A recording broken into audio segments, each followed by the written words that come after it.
नमस्कार. ओंकार क्लासेसच्या सर्व विद्यार्थ्यांचे बायोलॉजीच्या या व्हिडिओमध्ये स्वागत आहे. आपण बायोलॉजीमधला टॉपिक पाहतोय मॉलिक्युलर बेसिस ऑफ इनहेरिटन्स आणि त्याच्यामध्ये आपण शेवटच्या पॉईंटला आलो आहे DNA फिंगरप्रिंटिंग. बघा आता DNA फिंगरप्रिंटिंगमध्ये आपल्याला काय पॉईंट्स पाहायचे आहेत. पहिला पॉईंट आहे introductory. Genes present on chromosome are responsible for determining character of organism as well as for the inheritance of character. हे आपण पहिल्याही टॉपिकमध्ये पाहिलं की जीन्स हे क्रोमोसोमवरती आहे, ते कॅरेक्टर डिटरमाइन करतात ऑर्गॅनिझममध्ये आणि त्या कॅरेक्टरचं इनहेरिटन्स पण करतात. Due to recombination of paternal and maternal genes. मियोसिसमध्ये रिकॉम्बिनेशन जे होतं त्याच्यामध्ये मातेकडून आलेले आणि पित्याकडून आलेले हे जीन आहे त्याचं रिकॉम्बिनेशन होतं. We differ from our parents. आपण आपल्या आईवडिलांपेक्षा वेगळे असतो, त्यालाच आपण व्हेरिएशन म्हणतो. Differences also arises due to infrequent mutation. अजून कशामुळे डिफरन्सेस आढळतात तर इनफ्रिक्वेंट म्युटेशन्स होतात. इनफ्रिक्वेंट म्हणजे सतत होत नाहीत पण कधी ना कधी होतात, त्याला इनफ्रिक्वेंट म्हणायचं. That occur during gamete formation म्हणजे गॅमिट तयार होत असताना. Due to all these factor every individual has its unique genetic makeup. आणि ह्या सगळ्या कारणांमुळं एक व्यक्ती जो आहे त्याचा जेनेटिक मेकअप हा त्याचा एकट्याचा वेगळा असतो, युनिक असतो genetic makeup, which may be called as, आणि त्यालाच आपण म्हटलं इट्स फिंगरप्रिंट, त्याला आपण म्हटलं fingerprint. The technique develop to identify a person with help of DNA restriction analysis is known as DNA profiling or DNA fingerprinting. इथे DNA प्रोफायलिंगची DNA फिंगरप्रिंटिंगची डेफिनेशन आहे. The technique of fingerprinting was first given by British geneticist Dr. Alec Jeffrey in 1984. पहिल्यांदा याचा शोध ॲलेक Jeffrey नावाच्या शास्त्रज्ञांनी लावला. आता हे DNA फिंगरप्रिंटिंग आपल्याला कसं करायचं आहे तो पॉईंट आपण बघणार आहे. DNA fingerprinting technique is based on identification of nucleotide sequence. न्यूक्लियोटाइडच्या सिक्वेन्सवरती हे अवलंबून असतं. Present in wonder molecule. कुठला वंडर मॉलिक्यूल तर DNAचा वंडर मॉलिक्यूल. इथं DNAला वंडर मॉलिक्यूल म्हटलेलं आहे. About 99.9% of nucleotide sequence in all persons is same. या सगळ्या ह्युमन बिईंगमध्ये न्यूक्लियोटाइडचा सिक्वेन्स 99.9% सेम असतो. Only some short sequence of nucleotide differ from person to person. फक्त काही सिक्वेन्स हा प्रत्येक व्यक्तीमध्ये वेगळा असतो, बदललेला असतो.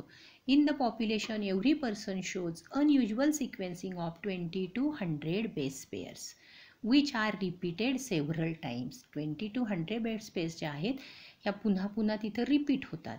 दे आर टर्म्ड ॲज, आणि त्याला आपण म्हणतो variable number of tandem repeats, VNTRS. याचा फुल फॉर्म लक्षात ठेवायचा, परीक्षेला विचारला जातो 1 मार्कसाठी.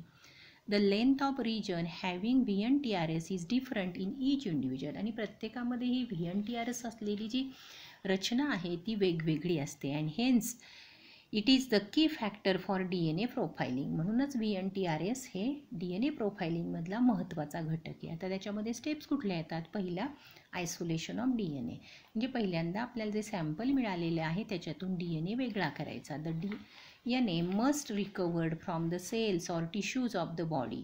Only small amount of tissue like blood, hair, roots, skin is required. Restriction digestion दुसरा पॉईंट आहे. The isolated DNA is treated with restriction enzymes. The restriction enzyme cut the DNA into small fragments having variable length.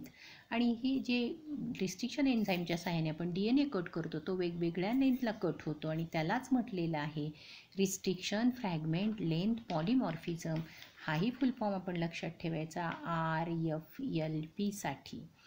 Gel electrophoresis. The DNA samples are loaded for agarose gel electrophoresis. Agarose gel electrophoresis हे एक technique आहे केमिस्ट्रीच्या लॅबमध्ये. Electrophoresis त्याच्यासाठी ॲग्रोज gel वापरलं जातं under an electric influence. The DNA fragments which are negatively charge, हे आपण आधीच पाहिलं होतं, मूव टू पॉझिटिव्ह पोल. आता पुढचा पॉईंट महत्त्वाचा आहे. The movement of this fragment depend on length of the fragments. This result in formation of bands. याच्यामुळं बँड्स तयार होतात. dsDNA म्हणजे डबल स्टँडर्ड DNA स्प्लिट होतो इंटू ssDNA म्हणजे single standard DNA by alkali treatment. Alkali ट्रीटमेंटच्या साह्यानं. याच्यानंतरचा point आहे बघा, साऊदर्न ब्लॉटिंग.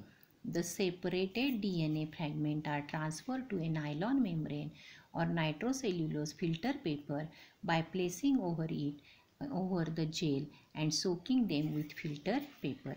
राहिलेलं बाजूला काढून टाकलं overnight. Selection of DNA probe. आता DNA प्रोब म्हणजे काय की DNAचा असा सेगमेंट असतो की ज्याच्यावरच्या न्यूक्लिओटाईडचा सिक्वेन्स आपल्याला माहीत असतो, त्याला DNA प्रोब म्हणायचं. A known sequence of single-stranded DNA is prepared. It is called DNA probe. DNA probe is obtained from, हे कोणापासून मिळवतात, from organisms or prepared by cDNA preparation method. The DNA probe is labeled and radioactive isotope. Hybridization. Probe DNA is added to nitrocellulose filter paper containing host DNA. जिथं host DNA आहे तिथं आपण probe DNA add करतो. The single-stranded DNA probe pairs with complementary base sequence of the host DNA strand. As a result, DNA hybrids are formed. तिथं DNA चे hybrid form होतात. The nitrocellulose filter paper. Remaining single-stranded DNA probe fragments are washed off. राहिलेले fragments काढून टाकले जातात. Photography आता. The nitrocellulose filter paper is photographed on X-ray film by radiography. The film is analyzed to determine the presence of hybrid DNA. Application of DNA fingerprinting. पहिला point. In forensic science, DNA fingerprinting is used to solve problems of rape and some complicated murder cases. हा पहिला point झाला. दुसरा, DNA fingerprinting is used to find out biological father or mother or both of the child in case of disputed parentage. नंतरचा तिसरा point आहे, DNA fingerprinting is used in pedigree म्हणजेच history, evolutionary history analysis in cat, dog, horses and humans. या पद्धतीनं आपण हा point पूर्ण केला. त्याच्या डायग्रॅम्स आहेत त्या स्टेपप्रमाणे दिलेल्या बघा. DNA एक्स्ट्रॅक्शन आपण केलं, DNA प्युरिफाय केला, डिस्टिक्शन एन्झाईमच्या सहाय्याने ते कट केले, इलेक्ट्रोफोरेसिसचं टेक्निक वापरलं, त्याच्यानंतर आपण ट्रान्सफर केले मेम्ब्रेनवरती, त्याच्यानंतर हायब्रिडायझेशन केलं आणि नंतर आपल्याला फोटोग्राफ मिळतो. इंडियामध्ये जे कोणी DNA फिंगरप्रिंटिंग करण्यासाठी सायंटिस्ट आहेत त्यांची इथं माहिती दिलेली आहे, डॉक्टर लालजी सिंग. ते तुम्ही बघू शकता. आत्तापर्यंत आपण इथंच थांबूया. हा टॉपिक आपला संपलेला आहे. थँक्यू.